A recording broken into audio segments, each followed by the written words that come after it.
আজকে আমাদের এখানে দুবরাজপুর শহরের 3 নম্বর ওয়ার্ডের 30টি পরিবার প্রায় 125 জন তৃণমূলের সমর্থক আজ তারা বিজেপিতে যোগদান করল।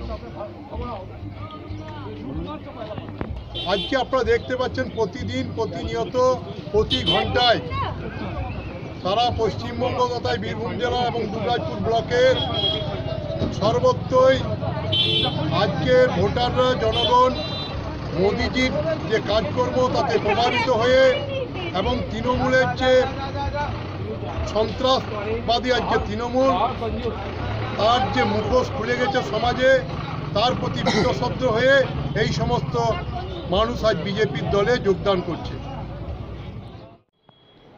না এরা কোথা থেকে কি কুড়িয়ে বাড়িয়ে নিয়ে এসে ওই কুমিরের ছানার মতন দেখাচ্ছে।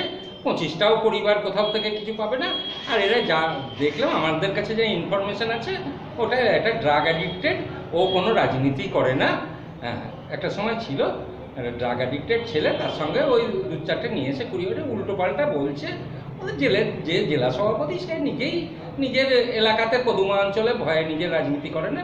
হ্যাঁ, ওর সে নিজের ইয়েটাই অঞ্চলটাতেই কোনো যেখানে নিজের জন্মভূমি সেই জায়গাতেই কোনো পা রাখার জায়গা নেই। আর দুবরাজপুরের কথা বলছে, ওগুলো কোনো ভিত্তিহীন ব্যাপার। তৃণমূলের এরা কেউ না, কোথা থেকে ড্রাগ অ্যাডিক্টেড এই সমস্ত এসে করছে, যোগাযোগ করছে, এর কোনো ভিত্তি নেই।